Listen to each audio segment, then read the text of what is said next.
Assalamualaikum warahmatullahi wabarakatuh. Kali ini kita akan membahas materi mengenai pemrograman dinamik deterministik. Materi ini merupakan bagian dari mata kuliah penelitian operasional 2 program studi teknik industri. Nah, ini outline-nya. Kita akan bahas dari mulai pendahuluan, lalu mengenai pengambilan keputusan dengan menggunakan pendekatan pemrograman dinamik deterministik, dan akan membahas beberapa contoh kasus yang terkait penyelesaiannya menggunakan pemrograman dinamik deterministik. Oke, berikut tujuan pembelajarannya. Setelah mempelajari pemrograman dinamik deterministik ini, mahasiswa diharapkan dapat memahami setiap keputusan optimal yang diambil dengan menggunakan banyak tahapan. Jadi, ciri khas dari pemrograman dinamik ini, baik yang deterministik maupun bahasan selanjutnya yang stokastik, itu dia memiliki banyak tahapan dalam proses pengambilan keputusannya. Nah, selain itu diharapkan juga mahasiswa memahami keterkaitan alur tahapan dalam menyelesaikan permasalahan sehingga dapat memperoleh keputusan yang optimal. Jadi di sini pada pemrograman dinamik itu akan permasalahan tersebut dibagi ke dalam tahapan-tahapan. Dalam setiap tahapan kita mencari nilai optimalnya sehingga nanti kita dapat melihat hasil akhirnya secara optimal keseluruhan permasalahannya dari akumulasi setiap tahapan gitu. Oke, pendahuluannya, misalkan kita mau ke kota B. Nah, dari kota B mau ke kota B itu bisa lewat kota C dan bisa juga lewat kota A. Nah, ternyata di sini ada jaraknya. Dari C ke B itu adalah 3 km misalkan. Dari A ke B itu 5 km. Nah, sedangkan kita ada di kota D. Dari D ke C itu 7 km. Dari D ke A 4 km. Nah, kita dari D mau ke B. Manakah rute yang paling baik untuk kita ambil? Nah, di sini berarti pada kasus ini kita awalnya dari D, mau ke B. Nah, dari D itu kita memiliki dua buah alternatif jalan, bisa ke C atau bisa ke A. Kalau kita memilih yang C, berarti dari C kita lanjutkan ke B. Kalau kita memilih yang A, berarti dari A kita lanjutkan ke B. Nah, pada kasus ini sebenarnya kasusnya simpel banget, kita bisa tinggal ngitung. Kalau dari D kita milih ke C, itu tuh jaraknya 7 kilo. Dari C ke B jaraknya 3 kilo, berarti totalnya adalah 10 km. Sedangkan kalau kita memiliki jalur bawah, D ke A 4 kilo, A ke B 5 kilo, berarti totalnya adalah 9 km. Kita bandingkan 10 kilo dan 9 kilo, maka yang kita pilih adalah yang paling pendek, yaitu rute DAB dengan total 9 km. Nah, ini contoh paling simpel dari pemrograman dinamik. Jadi, pada setiap tahapan kita harus memilih keputusan. Misalkan di sini kita tadi di kota awal, yaitu di kota D. Kita harus memilih apakah ke C atau ke A. Tapi kita nggak bisa hanya melihat D ke C itu 7 kilo, D ke A 4 kilo. Ya udah kita pilih jaraknya yang pendek aja, yaitu 4. Jadi kita harus melihat juga nanti setelahnya bagaimana gitu. Jadi di sini yang dimaksud dengan kenapa ada tahapan. Jadi tahapan pertama kita memilih dari, misalkan ini jalurnya maju ya. Jadi kita memilih dari kota D itu mau ke C atau ke A. Nah, nanti pada tahap selanjutnya dari C kita memilih lagi mau kemana. Tapi karena memang hanya satu pilihan ya, berarti mau nggak mau harus ke B. Jadi dalam memutuskan keputusan setiap tahap, di sini kita harus mempertimbangkan total atau akumulasi dari tahap sebelumnya. Gitu. Oke, ini contoh simpelnya ya. Jadi kalau ini sih nggak usah pakai pemrograman dinamik juga kelihatan, tinggal dijumlahkan ya. Tapi pada case-case yang lain itu kasusnya lebih kompleks. Oke, nah jadi pemrograman dinamik deterministik itu adalah suatu metode. Jadi metode bagian dari OR untuk memecahkan masalah dengan cara menguraikan solusi menjadi sekumpulan langkah atau step atau tahapan, itu stage-nya, sehingga solusi dari persoalan dapat dipandang dari serangkaian keputusan yang saling berkaitan. Jadi di sini ada serangkaian keputusan. Pada setiap tahap kita memiliki keputusan. Nah, keputusan yang di akhir yang diambil itu adalah akumulatif. Mana sih yang paling optimum secara keseluruhan gitu. Oke, jadi di sini keywordnya adalah kita membagi masalah itu menjadi tahapan-tahapan. Lalu nanti keputusannya kita ambil berdasarkan akumulasi dari serangkaian keputusan yang saling berkaitan. Oke, pemrograman dinamis ini, baik yang deterministik maupun yang stokastik nanti, itu tidak ada formulasi standar untuk memecahkan masalah. Artinya persamaannya itu tidak standar, tidak pasti persamaannya ini gitu. Tapi kita harus memahami permasalahannya, kemudian kita cari pendekatan mana yang paling sesuai terhadap permasalahan tersebut gitu. Jadi yang penting kita paham konsepnya seperti apa, nanti formulasi secara matematisnya mengikuti sesuai dengan kasusnya, permasalahannya. Jadi tidak ada formulasi standar. Misalkan harus A kali B atau A ditambah B gitu, enggak ya. Jadi disesuaikan dengan masalahnya. Lalu terdapat kesamaan dari setiap penyelesaian masalah, di mana setiap keputusan optimal yang diambil diperoleh dari banyak tahap. Nah, pada pemrograman dinamis, semua tahap itu memiliki keputusan. Dan keputusan optimal itu diambil dari perolehan akumulasi setiap tahapannya gitu. Jadi keputusan akhir yang kita ambil itu nanti melihat dari keputusan optimalnya secara optimisasi. Apakah dia maksimasi atau minimasi sesuai dengan permasalahannya. Oke ya. Selanjutnya, hasil dari sebuah tahap akan berdampak atau menjadi masukan bagi tahap berikutnya. State dan stage berikutnya sepenuhnya ditentukan oleh state dan keputusan pada state saat itu. Jadi di sini hasil dari tahapan 1 misalkan itu akan menjadi input bagi tahap 2. Hasil dari tahap 2 itu akan menjadi input untuk tahap 3. Itu kalau maju. Kalau mundur kebalikan. Hasil dari tahap ke-4 misalkan, itu akan menjadi input pada tahap ke-3. Hasil dari tahap ke-3 akan menjadi input untuk tahap kedua. Hasil dari tahap kedua akan menjadi input tahap ke-1. Jadi nanti ini pemrograman dinamis akan ada 2 jenis, ada yang mundur, ada yang maju. Nanti akan dibahas selanjutnya ya. Jadi intinya hasil dari sebuah tahap itu akan berdampak pada tahap yang lainnya ya, yang berikutnya. Nah, kemudian terdapat sejumlah berhingga pilihan yang mungkin. Jadi solusinya itu, kemungkinan solusinya itu banyak. Jadi kita memiliki banyak sekali alternatif yang berhingga, artinya ada batasannya. Bukan alternatif yang tidak terhingga ya banyaknya, tapi alternatif yang banyak, jumlahnya berhingga, dan kita harus memilih dari sebanyak pilihan alternatif keputusan itu mana sih yang paling optimal gitu.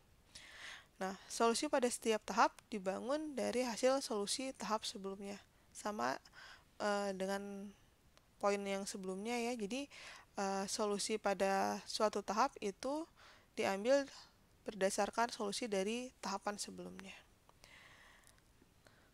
Oke ya. Nah, kita menggunakan persyaratan optimisasi dan kendala untuk membatasi sejumlah pilihan yang harus dipertimbangkan pada suatu tahap. Jadi di sini maksudnya kesimpulan yang akan kita ambil, keputusan yang diambil itu disesuaikan dengan persyaratan optimisasi sesuai dengan permasalahannya, apakah dia optimum, apakah maksimum atau dia minimum. Jadi nanti bagaimana permasalahannya ya. Oke, prinsip optimalitas. Pada program dinamis, rangkaian keputusan yang optimal dibuat dengan menggunakan prinsip optimalitas. Jelas ya? Nah, prinsip optimalitas itu sendiri, jika solusi total optimal, maka bagian solusi sampai tahap ke K juga optimal.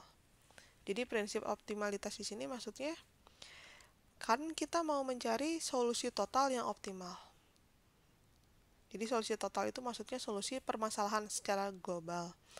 Nah, maka solusi setiap tahap itu juga adalah solusi yang optimal. Jadi kita mengoptimalkan setiap solusi pada setiap tahap. Nah, sehingga kita akan menghasilkan solusi total yang optimal juga. Nah, prinsip optimalitas berarti bahwa jika kita bekerja dari tahap K ke tahap K plus 1, artinya maju ya, kita dapat menggunakan hasil optimal dari tahap K tanpa harus kembali ke tahap awal. Maksudnya gini, jadi kalau kita misalkan sudah memperoleh solusi pada tahap ketiga misalkan, nah kita akan maju ke tahap keempat. Nah, kita tinggal lihat saja solusi dari tahap ketiga. Kita akumulasikan, nggak usah lagi lihat solusi tahap ke-1 dan kedua. Kenapa? Karena solusi tahap ketiga itu sudah akumulasi solusi tahap ke-1 dan solusi tahap kedua. Gitu. Bayang ya. Jadi selanjutnya kita sudah memperoleh solusi tahap keempat. Mau masuk solusi tahap kelima. Kita nggak usah lagi lihat solusi tahap 1, 2, 3. Karena solusi tahap 4 itu sudah akumulasi solusi tahap 1, 2, 3. Jelas mungkin ya? Oke, nah ongkos pada tahap K plus 1 itu sama dengan ongkos yang dihasilkan pada tahap K ditambah ongkos dari tahap K ke tahap K plus 1. Jadi ini misalkan permasalahannya adalah ongkos biaya. Maka biaya atau ongkos pada tahap K plus 1 itu adalah ongkos yang dihasilkan pada tahap K ditambah dengan ongkos pada tahap K plus 1-nya. Jadi sini sudah akumulasi tadi ya.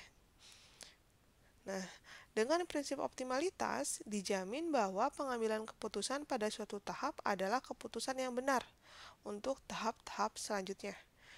Ini maksudnya akumulasi tadi ya. Jadi, keputusan yang kita ambil pada suatu tahap, misalkan tahap ketiga, itu dijamin benar. Itu adalah keputusan yang optimal, sehingga kita bisa menggunakan untuk tahap keempat misalkan. Oke ya. Nah, karakteristik persoalan. Nah, persoalan itu nanti dibagi ke dalam beberapa tahap stage-nya. Yang pada setiap tahap hanya diambil satu keputusan. Jadi di sini permasalahan, jadi tahapannya itu adalah kita memahami permasalahannya dan kemudian permasalahan itu dibagi ke dalam beberapa tahap. Nah, pada setiap tahap itu diambil satu keputusan mana yang paling optimal. Apakah maksimasi atau minimasi, bagaimana soalnya. Kalau biaya berarti diminimasi, kalau keuntungan, return, itu dimaksimasi sesuai dengan permasalahannya ya. Nah, masing-masing tahap itu terdiri dari sejumlah status, state-nya. Jadi nanti akan ada yang namanya status, notasinya adalah SN, itu adalah kemungkinan masukan yang ada pada tahap tersebut, jadi input. Jadi setiap tahap itu akan ada input, itu yang dinamakan dengan status atau state. Nah, hasil dari keputusan yang diambil pada setiap tahap ditransformasikan dari status yang bersangkutan ke status berikutnya pada tahap berikutnya. Jadi misalkan setiap status, misalkan saya bahas status kedua aja ya. Status kedua berarti kita memiliki input. Tahap kedua memiliki beberapa status. Misalkan status A, B, C gitu ya di tahap kedua. Nah, dari A, B, C tadi pilihan, kita harus mencari keputusan. Misalkan yang diputuskan adalah B gitu. Nah, B ini akan menjadi status untuk tahap ketiga, tahap berikutnya. Jadi, keputusan yang diambil pada tahap kedua itu akan menjadi status pada tahap ketiga. Gitu. Jadi, nanti keputusan itu akan menjadi status untuk tahap berikutnya. Nah, nomor 4, ongkos atau kos pada suatu tahap meningkat secara teratur dengan bertambahnya jumlah tahapan. Ini karena konsep akumulasi tadi. Jadi, biaya atau kos pada suatu tahap, misalkan tahap ke-1, nanti ketika kita masuk ke tahap kedua, berarti kita sudah mengakumulasikan ongkos tahap 1 dan tahap 2. Kita masuk ke tahap 3, berarti kita sudah mengakumulasikan tahap 1, 2, dan 3. Dan seterusnya. Artinya, setiap tahapannya meningkat, maka ongkosnya pun akan bertambah gitu ya, karena akumulasi tadi. Nah, ongkos pada suatu tahapan bergantung pada ongkos tahap-tahap yang sudah berjalan dan ongkos pada tahap tersebut. Konsepnya sama ya, akumulasi tadi. Nomor 6, keputusan terbaik pada suatu tahap bersifat independen terhadap keputusan yang dilakukan pada tahap sebelumnya. Ya, jadi setiap tahapan kita memiliki keputusan yang sifatnya independen, artinya bebas kita memilih yang mana. Jadi tidak terpengaruh pada tahapan selanjutnya. Ya, maupun tahap sebelumnya. Tahap sebelumnya itu hanya menjadi input supaya kita dapat mengambil keputusan yang terbaik pada tahap tersebut. Oke. Nomor 7, adanya hubungan rekursif yang mengidentifikasikan keputusan terbaik untuk setiap kasus pada tahap K memberikan keputusan terbaik untuk setiap status pada tahap K+1. Jadi di sini nanti akan ada hubungan rekursif untuk mencari keputusan terbaik pada setiap kasus. Dan hubungan tersebut nanti akan berlaku untuk tahapan-tahapan selanjutnya. Jadi ketika kita sudah memperoleh keputusan terbaik pada tahap K misalkan, nah secara rekursif nanti itu keputusan itu akan dijadikan keputusan untuk pada tahap ke K+1 digunakan lagi secara rekursif. Rekursif kan itu artinya berulang ya. Nah, prinsip optimalitas berlaku pada persoalan tersebut, jelas ya, karena memang kita menggunakan prinsip optimalitas. Oke, sekarang pengambilan keputusannya. Nah, ini model dari keputusan pemrograman dinamis. Ada 3 intinya, yaitu tahap, stage-nya, lalu status, state-nya, dan transformasi, yaitu aturan yang mengarahkan pengambilan keputusan. Nah, gambarnya seperti ini. Jadi, pada setiap tahap itu ada input masukan. Itu adalah statusnya. Nah, jadi nanti ada masukan, berapa alternatif. Nanti pada setiap tahap ini ada proses transformasi. Artinya di sini kita mau mencari apa sih pada tahap ini? Misalkan kita mau meminimasi biaya, maka proses transformasi ini adalah kita mencari dari setiap masukan yang ada, mana sih yang dapat meminimasi biaya. Jadi proses transformasi inilah yang memberikan aturan bahwa kita tuh mau ngapain, apakah memaksimasi atau mau meminimasi, sesuai dengan model matematisnya, sesuai dengan persoalan. Lalu nanti dari sini kita ambil keputusan. Keputusannya apa sih yang kita ambil dari proses transformasi tadi, sehingga kita memiliki keluaran dari tahap tersebut. Artinya keputusannya apa sih? Nah, keluaran dari tahap ini nanti akan menjadi masukan kembali untuk tahap selanjutnya. Oke. Nah, ini notasinya. Yang namanya SN itu adalah status, S itu adalah status, N itu adalah tahap keberapa. Jadi SN itu adalah status ke N. Jadi N ini di sini di kotak ini adalah tahapnya, tahap ke N. Berarti kalau misalkan N-nya adalah 2, berarti ini adalah tahap kedua. Berarti di sini ada S2, status pada tahap kedua. Nah, di sini transformasi tadi itu pada secara matematis menggunakan fungsi kontribusi. Notasinya adalah GN. Ini adalah fungsi dari Rn, Sn, Xn. Nah, di sini adalah nanti Sn ini adalah input dan Xn ini adalah keputusannya. Jadi nanti di sini fungsi kontribusi inilah yang berperan besar pada pemrograman dinamik. Dan fungsi ini itu tidak tetap, artinya disesuaikan dengan permasalahannya. Jadi bisa saja penjumlahan, bisa jadi perkalian, bisa jadi apa ditambah apa gitu. Jadi ini sangat-sangat tergantung dengan permasalahan. Apakah maksimasi, apa minimasi gitu ya. Lalu Xn ya itu adalah keputusan. Jadi kalau ada notasi X itu adalah keputusan, decision-nya. S itu adalah statusnya. Nah, nanti dari keputusan yang diambil, dia akan menjadi status output. Nah, ini adalah akan menjadi status untuk tahap ke N+1. Oke ya. Nah, ini tahapannya dari pemrograman dinamis. Tahap 1, tahap 2, tahap 3, sampai tahap ke N. N-1, N+1, sampai tahap ke N. Jadi ada beberapa tahap, disesuaikan dengan permasalahannya. Kalau hanya ada 4, berarti tahap 1, 2, 3, 4. Kalau ada 6 ya berarti tahap 1, 2, 3, 4, 5, 6. Berarti ada N tahapan gitu. Nah, ada dua pendekatan pada pemrograman dinamis. Yang pertama adalah pemrograman dinamis maju. Namanya juga maju, artinya tahapannya itu bergerak dari tahap 1 ke tahap 2, tahap 3, terus sampai selesai di tahap ke N. Oke. Nah, ini adalah skema untuk pemrograman dinamis maju. Nah, biasanya yang membingungkan adalah ditulisnya pemrograman dinamis maju, tapi kenapa panahnya mundur?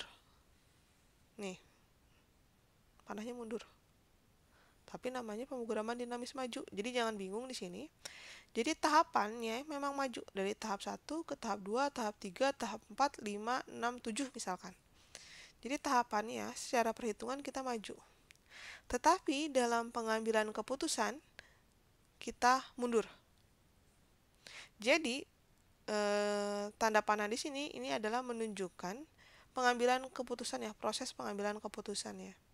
Jadi ketika kita mengerjakan tahapannya itu maju memang 1, kedua, ketiga, keempat, kelima, keenam, ketujuh misalkan. Nah, tapi pengambilan keputusannya kita lihat dari tahap ke-7 dulu.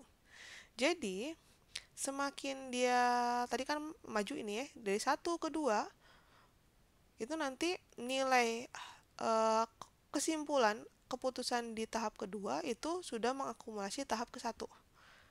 Selanjutnya nanti keputusan di tahap kedua itu akan menjadi input tahap ketiga. Nanti keputusan di tahap ketiga itu sudah akumulasi tahap ke-1, kedua, ketiga, dan seterusnya. Artinya pada tahap terakhir, misalkan tadi tahap ke-7, itu sudah mengakumulasi tahap 1 sampai tahap ke-7. Maka kesimpulan itu kita lihat di tabel, nanti tabel di tahap ke-7. Nanti mungkin pada contoh soal lebih terlihat ya. Jadi walaupun kita ngitungnya maju, tapi nanti hasil akhir itu adalah kita lihat di tahap terakhir, di tahap ke-7. Nah, nanti untuk mengambil kesimpulan apa yang harus dikerjakan pada setiap tahap, nah baru prosesnya mundur. Jadi nanti pada tahap ke-7 kita ambil keputusan apa. Nanti kalau ada sisa, nanti baru kita ambil dari tahap ke-6. Keputusannya apa? Masih ada sisa, baru ke tahap ke-5. Ada sisa lagi tahap ke-4. Ada sisa lagi tahap ke-3, terus nanti tahap ke-2 sampai tahap ke-1 gitu. Jadi panah di sini ini adalah menunjukkan untuk proses pengambilan keputusannya. Sedangkan proses perhitungan itu maju. Jadi yang dinamakan pemrograman dinamis maju itu adalah maju untuk perhitungan tahapannya. Tapi untuk pengambilan kesimpulannya nanti dia mundur. Oke. Nah, pendekatan yang kedua yaitu pemrograman dinamis mundur. Kebalikannya ya. Jadi dimulai dari tahap ke N, terus N-1, N-2, terus sampai tahap 1. Nah, grafiknya kebalik di sini. Bukan grafik, panahnya. Pemrograman dinamisnya mundur. Tapi, pada ngambil kesimpulannya kita maju. Jadi kebalikan dari yang maju tadi. Jadi di sini perhitungan tahapannya mundur. Artinya nanti akumulasi nilai optimum ada di tahap 1. Kenapa? Karena tahap 1 ini sudah mengakumulasi tahap 2, 3, 4, 5 sampai tahap ke N. Gitu. Karena kita ngitungnya dari N dulu. N terus N-1. N-1 itu kesimpulannya sudah mengandung N-1 dan N. Nanti N-2 keputusannya itu sudah mengakumulasikan N-2, N-1 dan N. Artinya akumulasi ada di tahap 1. Gitu. Nanti pengambilan keputusan itu ada di tahap 1. Nilai optimumnya, tapi apa yang harus dilakukan nanti kita lihat secara maju sesuai panah ini. Gitu. Nanti jelasnya di contoh soal ya. Oke, berikut langkah-langkah pemecahan masalah pada pemrograman dinamis. Pertama, kalau menurut saya ini ada tahap ke-0, yaitu tahap memahami permasalahannya terlebih dahulu secara clear. Baru tahap pertamanya kalian tentukan prosedur apa yang akan dilakukan, apakah maju atau mundur. Lalu cari tahapannya, definisikan tahapnya, ada berapa tahap sih? Kemudian definisikan variabel statusnya pada setiap tahap, apa yang menjadi status pada setiap tahap. Lalu apa yang menjadi keputusan pada setiap tahap, jadi ada SN-nya, ada XN-nya. Lalu definisikan fungsi kontribusi secara matematis. Apa sih yang mau dicari? Lalu fungsi transisinya, lalu hubungan rekursifnya, kemudian lakukan perhitungan per tahap. Nah, terakhir baru kita mencari kebijakan optimalnya. Jadi kalau perhitungannya maju, maka penentuan kebijakan hasilnya nanti dia mundur. Kebalikan tadi, sesuai panah tadi ya. Kebalikannya, kalau tahapannya kita ngitungnya mundur, maka nanti pengambilan kebijakan pada setiap tahap dia maju. Oke, ini fungsi kontribusi, notasinya adalah Gn. Dia adalah fungsi dari Sn dan Xn. Artinya ini akan mempengaruhi status dan keputusan. Prosedur maju, dia berarti maju, maka nanti keputusannya itu adalah Sn-1 itu dipengaruhi dari Sn, status pada tahap N, dan keputusan pada tahap N. Jadi ini prosedurnya maju, tapi Sn-1 ini artinya adalah untuk pengambilan keputusannya. Yang tadi saya jelaskan bahwa pengambilan keputusan pada prosedur maju itu malah jadi mundur gitu. Nah, untuk prosedur mundur sendiri, maka dia maju pengambilan keputusannya. Oke ya, jadi Sn+1, keputusan pada tahap berikutnya itu dipengaruhi dari status dan kesimpulan pada tahap sebelumnya. Oke, kita akan bahas contoh kasus ya.